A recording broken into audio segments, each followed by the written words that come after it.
There we go. You guys, I'm so excited to have Danelle on with us. She is going to be one of our speakers for our women's retreat coming up. And you guys, like, I want to shout it from the rooftops how much I love her. Seriously. Like, we met online. Like, I had to go back and think, how did we meet? Like, you kind of fall down the rabbit hole. But once we met in person, like eyeball to eyeball, right? I was like, friend, instant friend. It's and I'm so sure true. everyone feels that way with you. Like, I'm sure everyone's like, yes, I want to be her friend, you know? But I am grateful. So anyway, without further ado, I really want to just be brief tonight and give you guys a sneak peek of what Danelle is going to be sharing at our retreat, because it's going to be amazing because she's amazing. And so I always know that Danelle delivers. DD, you are a DD, baby. Danelle delivers. Okay, get a necklace that says that. So DD, I'm a double D, babe. I know. So anyway, double D necklace. Yes, you are. Oh, this retreat is going to be way too much fun, and it's just going to be giggles all night. Giggles all night. It is for sure, and honestly, like, so many retreats I've gone to where there may be just a day event. Those are awesome. I love them because they're kind of short and sweet. And, my inspiration behind doing the retreat was that you'd go to those and at first maybe you were uncomfortable, or maybe you went alone, maybe you went with a friend, but by the day's end, you were very comfortable. You'd met new friends, you laugh and joke, and then what happens? You go home, Then you go home, so sure. Yes, you go home. And so I wanted to extend that, and bringing in other speakers was just icing on top of the cake. They are what make it taste good, look good, everything. So I'm gonna let Danelle tell us a little bit about her topic and kind of jump right into it. If you guys have questions, post them below. And if you're watching the replay, post them still and we'll get those answers for you. So Danelle, tell us a little bit about the topic that you're gonna be talking about. Yeah, absolutely. So I am talking about connection through vulnerability. And that is something that has been it's just replayed over and over again in our lives as we've kind of gone through our journey of infertility and adoption as well. So a little bit kind of our story. My husband and I, we've been married for about 8 years, 7.5. I round up. About 8 years. And, our plan was to graduate college together and just have a bunch of babies. And the babies never came. And infertility put me in a funk. And it honestly took 3 years at least to feel like I could own my story of infertility.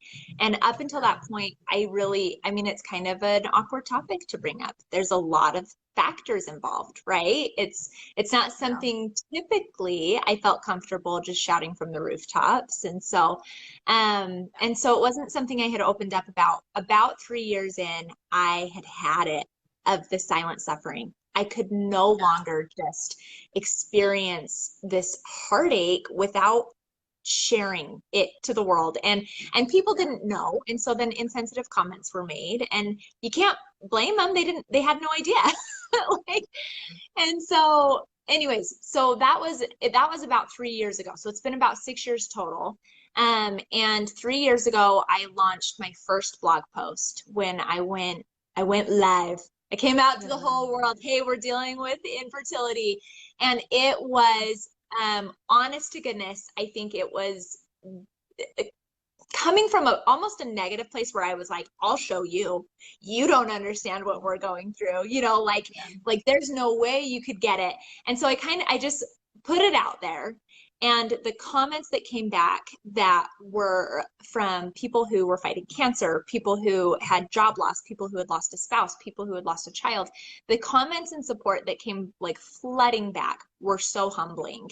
And I knew immediately that this was something so much bigger and that people understood a lot more than I gave them credit for.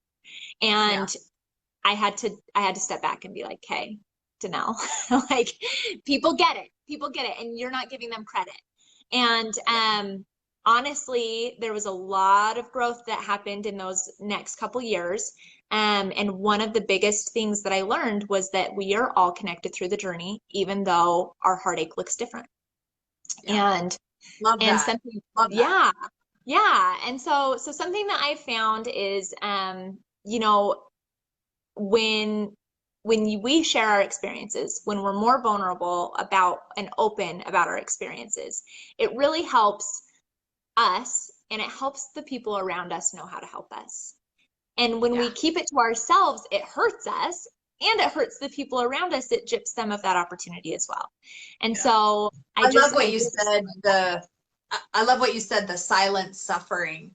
Like it's that's so true. I think so many people go through that and they just think no one knows what I'm going through quite like I do, and we just kind of stew with it, and it almost boils from the inside out. You know, yeah. like you can't tell on the outside that someone's going through something, but on the inside, oh, it's just eating you alive. Yeah.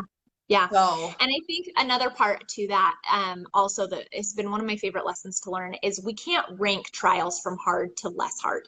And I think when we look at other people in their trials and we say, oh, they clearly can't understand my trial because mine is so much harder, or they can't understand my trial because theirs is so much harder. And when we sit and we rank the trials, that's what drives the division. I think yeah. it's when we have the empathy and when we're able to find the common ground, that's what's driving the connection.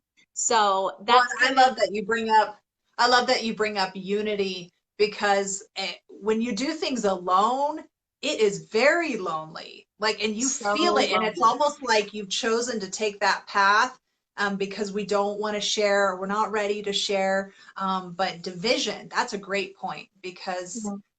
I don't know, you just feel like no one gets it, and so they can't Mhm. possibly understand. So I love the Absolutely. unity.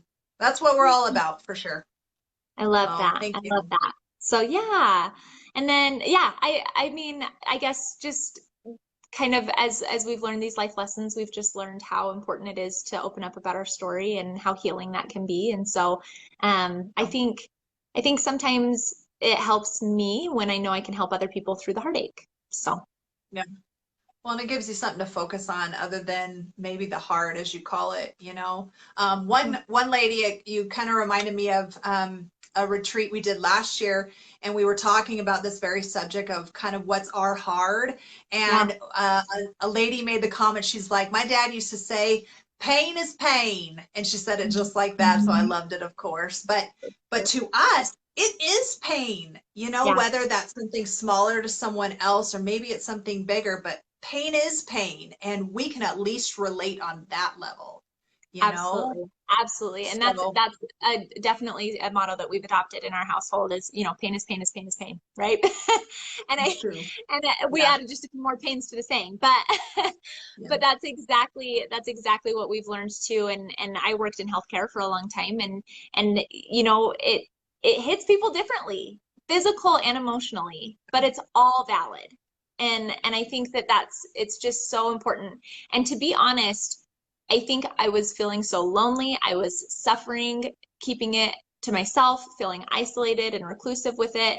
And I feel like because I was judging other people's trials, I was judging my own, and it was really hard to accept that I was having it was not self-love, it was not self-compassion, it wasn't coming from a good place. And I was constantly telling myself, you're a wimp, you're a loser, get over it. This is not hard. People are doing this Right. every day. And the healing could not start until I was able to accept my story and show it some compassion and some self-love. Yeah, I love that. At the retreat, do you have any things that you've been thinking about?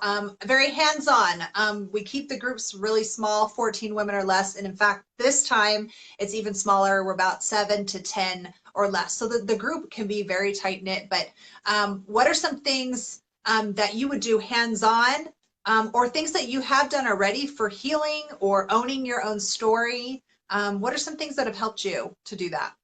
Yeah, when I was in high school, I got to participate in a leadership conference and it stuck with me all these years. But in part of the conference, they split us up into groups and they had people in very small groups of, two, 3 to 4. And they had people look at each other in the eye and say, if you really knew me, you would know, and fill in the blank.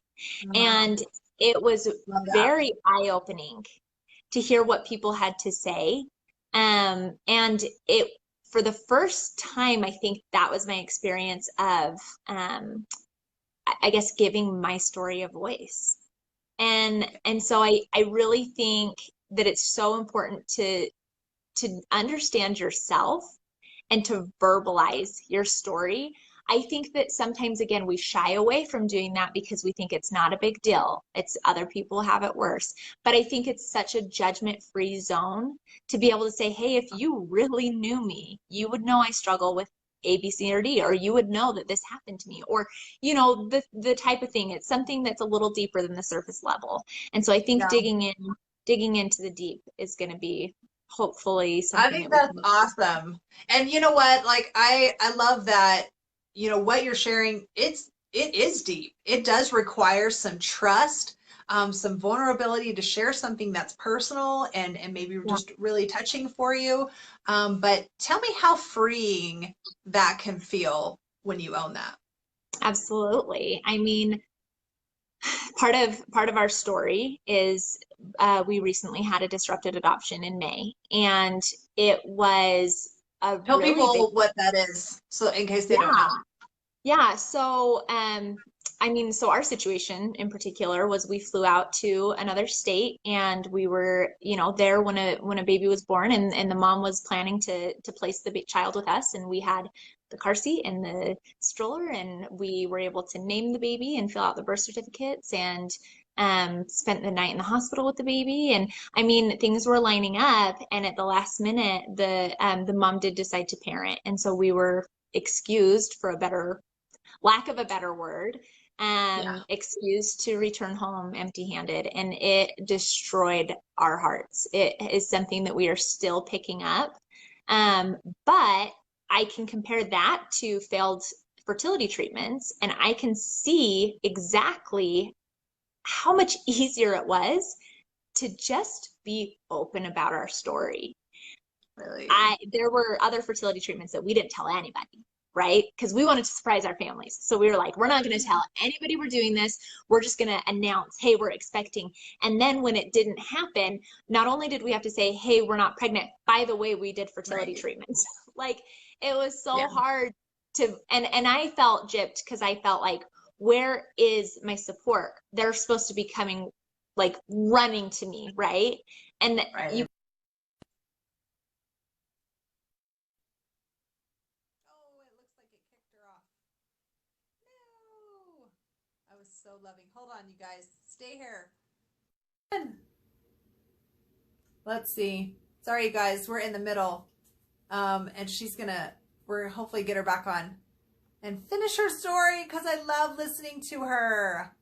Okay, this, you guys, is just meant to be like a really sneak peek of what she's going to share. Okay, I mean, you can already tell we've kind of dove in to her topic, but vulnerability is huge. So if you want to hear more from Danelle and the other speakers that we have coming, this is a chance for you to take a weekend that's completely different than you've ever experienced before. It's a chance to meet other women that I promise you're supposed to meet. I have seen it time and time again. Women come from different states, different backgrounds, different beliefs, but yet they make true connections with the other women that are there. And it's because you're sharing something together that you've never done before, and you're sharing who you are. And I just love it. Every time I see, at each retreat that I do, I see women meet, and it's like they've known each other for years, and they're just able to make that connection. And you just never know what you're going to learn there and who you're going to meet. And that's a big part of it. But we will try to continue this if she can hop back on. And if not, that's okay. Come join us so we can talk more about vulnerability, because really what she was talking about with the healing, everyone needs that. Everyone needs that. I lost my mom to cancer 11 years ago, and that healing process has been a good one for me. But everyone needs healing, and it only can come through being open and owning our story, like Danelle said, and being vulnerable. Sometimes hard. Hey, you're back on. Yay. I don't even Okay. know what I missed. I'm so sorry. I You don't know even know. what? It is okay. I was like diving into your story and I'm like, you know what? Maybe that's supposed to be shared a little bit later. And that is okay. Like I I like try it. to roll with it. You do I too. like it. So tell me why you would come or why you would tell someone, a woman, to come to something like this. Why would you care? Why would you take time out of your weekend, take time to invest in yourself? What would it be? What is the big picture? Oh, I just think I I will never stop harping on connection. And I know that like that's maybe that's starting to sound broad because I just keep using it, but it's so that is how we thrive. That is how we thrive. And I just think that we like I will preach till I'm blue in the face that we are here on this earth together so that we can do these types of things, so that we can support each other and so that we can send love to each other and so that we can like as I love that. as I've been prepping and as we've been talking about this and that kind of stuff, I keep thinking back when I first learned what it meant to network and I was in high school and I remember being like, what? Like people know people who know people? Like this is so cool. And I think that it's an emotional networking opportunity. You know what I mean? Not that we're all trying to sell someone something, but it's just this emotional networking opportunity where you get to deposit tools into your tool belt and deposit into your bank account, emotional bank account, however you want to say it. You now have Yeah. resources and friends that you can turn to that you'll find you have, similarities in your hardships. Yeah. Absolutely. And we're going to build on what you said with, owning your story and being vulnerable, being open and honest with first yourself and then with other people, because then you find that connection. And like you said, we didn't come to earth alone. Like we instantly have people around us, whether we call them family or not. There are so many people around us cheering us on, wanting things to be better than they are, or wanting to support us. And you just never know who that next person is that you need to meet. And I've seen it, like I was telling them when you had jumped off for a second, but that you just never know who you're supposed to meet. But I've seen it time and time again that women come together from different backgrounds and it's like they've known each other for years Yeah. and they just met. And I Yeah. love that. I love that. So I'm excited to have you come. You are always a good time. Like we Always always a pleasure laugh to and be joke, here. and we're gonna be up all night chatting, you guys. So like come prepared to have a good time I because love I it. like I swear I say fun all the time and Danelle is fun. You are so So sweet. And also something that we're hoping to do this round is I do have the Journey Market shop, and in the Journey Market shop is the Journey necklace. And we should have those at the retreat for all of the oh my goodness. so I have those and that's just to kind of Yes. mark again that we're all on a journey. So Thank you so much, Danelle. I think it's a great reminder. You guys go check her out on Instagram. Tell them both of your Instagram so they can go see what you're about. yeah, so we call it a journey on Instagram, and then the Journey Market, which you'll find tagged in there too, is kind of just how we're fundraising and prepping for the next round of adoption. So Yeah. So we're excited. Thank you so much, Danelle. Love you. Can't wait to see you in okay, September. So okay, see you later. Bye. bye, guys.